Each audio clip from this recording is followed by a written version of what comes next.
Então, vocês falaram do Daniel Alves, então você acha que toda a situação do Daniel Alves foi um erro enorme? Desde a contratação? Eu achei assim... Na verdade, na época... Primeiro que foi vendido como um negócio diferente, né? Exato. Vamos... Não era... Não tem lá a entrevista do... Não lembro que é o cara. Pássaro. O Pássaro, Alexandre falando, Pássaro. não, que o retorno vai ter em marketing, que a gente vai vender não sei o que. Nada, zero, né? Não, zero. E acho que o Daniel Alves, primeiro, ele nunca foi um jogador protagonista em nenhum lugar onde ele jogou. A lateral normalmente não é, né? Normalmente não é. É. Por mais que a posição que ele ocupa seja a mais carente do futebol brasileiro. Sim. Até hoje, talvez ele seja o melhor lateral do futebol brasileiro. Não tem lateral direito, né? E acho que o erro, além da questão financeira, que foi um absurdo... Pô, tem o Mateuzinho, cara. Eu gosto. Eu gosto. também gosto. Eu gosto. Tenho vigor. Gosto mais dele do que do Isla. Eu também. Né? Então daqui a pouco ele... Mas não vai dar pra contratar o Mateuzinho. Não vai ter jeito. Não. Só se for trocar pelo Pablo. Muito caro, muita grana. Não dá. A Orejuela tá aí no mercado. Mas eu acho que aí o erro foi assim. O São Paulo também, além da questão financeira, ele deu pro Daniel a chave do clube. Uhum.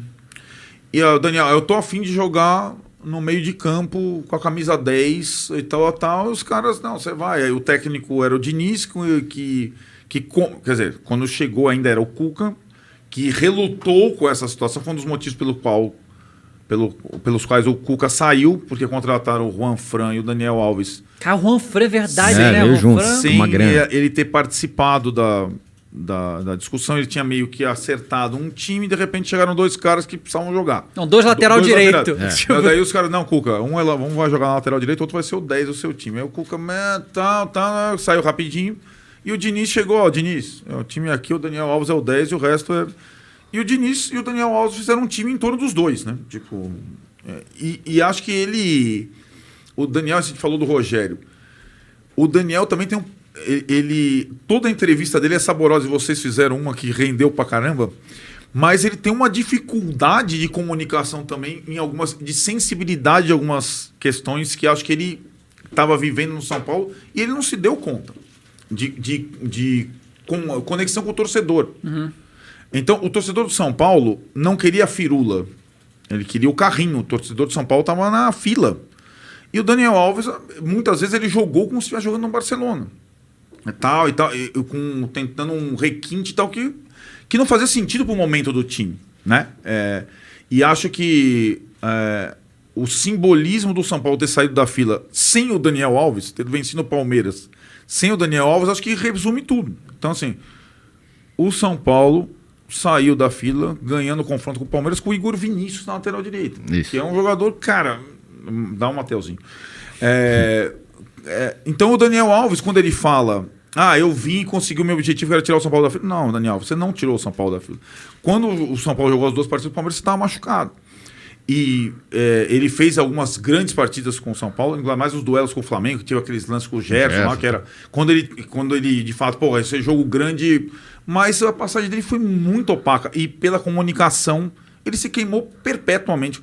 Ele não teria a menor condição de pisar no Morumbi com a torcida do São Paulo na época da pandemia se tivesse torcido. Uhum. A torcida do São Paulo quer matar o cara. Essa questão da Olimpíada, essa questão, os caras... Então, assim, e alguns jogadores do São Paulo não sobreviveram no time nesse período todo porque não tinha torcida no estádio. Porque torcedor no estádio, vocês sabem, cara. Torcedor no estádio é aquela questão. O Flamengo perde do Atlético Paranaense, o técnico é tal, o jogador é tal, e se o jogador não reagir na partida seguinte, ele vai começar, ele não joga mais, entendeu? É o René. Os caras pedem a cabeça. O cara tal, não joga, cara. Não joga, não consegue jogar. Eu tenho a sensação que o Daniel Alves nunca... Eu não sei se é porque ele se acha muito grande e tudo mais. Ele parece que nunca vestiu o São Paulo. É como se fosse o contrário, que era o São Paulo servindo ao Daniel Alves e não o contrário. Me deu essa sensação. Agora ele fala que é torcedor e tal. Tanto que ele falou isso, né? Não, eu vim aqui para levar o São Paulo pro mundo e tal. Quando ele falou, ele disse também, né, que tipo, tudo isso aí...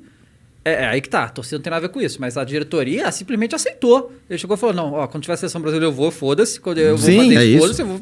E a diretoria, tá bom, né? Não, fora a questão da grana, ninguém vai né? achar que o cara tá errado de não tá recebendo, claro que ele tá certo. A rescisão, né? É que o. É o tal do copo meio cheio, copo meio vazio, né? Que o. Foi o Não, foi o Casares que falou? Sei lá, que foi um ótimo negócio, né? Não, foi um ótimo negócio. Claro que não foi um ótimo negócio. Porque reduz o que eles teriam que gastar, né? Toda essa história aí, né? Mas eu vi. Quem que falou isso, cara? Acho que foi o Vitor Bueno. Um jornalista falou que o São Paulo ainda tem uma dívida com o Ricardinho, sabe? Tem, é isso mesmo. Tem. Até hoje também, tipo, que esse teria sido o pior negócio que o São Paulo já fez na vida. O Daniel Alves teria sido segundo, né? O Ricardinho, que era do Corinthians, é uma contratação muito parecida com o Daniel Alves. Isso. Vou contratar um camisa 10 que vai... Você já tem um time razoavelmente bom, mas não, vou contratar o Ricardinho camisa 10. Por uma grana que o resto ganha um quinto. E aí você começa... Cria o Ronaldinho do Flamengo. Exatamente. Exato. Isso aí. Dá certo. Muito, muito raro dar certo esse tipo de coisa. E foi acontecendo. Inclusive, na época, falava o Rogério Ceni, que era o líder, o Ricardinho... eles falam que não ocorreu nada entre eles, que o clima era bom, mas era o que se falava. Que gerou ciumeira, inclusive, no Rogério, que era o principal jogador do time. Não deu certo. Não ganhou nada. O contrato era impagável. E agora botou o clube no pau depois. Então, assim, antes de contratar você tem que ter mínimas convicções do que está fazendo. Senão é melhor você pegar os caras da tua base lá e subindo aos pouquinhos. Porque esses camisas 10 que o São Paulo contratou, dá para você ver um livro e as dívidas do São Paulo tem muito a ver com esses camisas 10. Agora o Daniel Alves é mais um capítulo.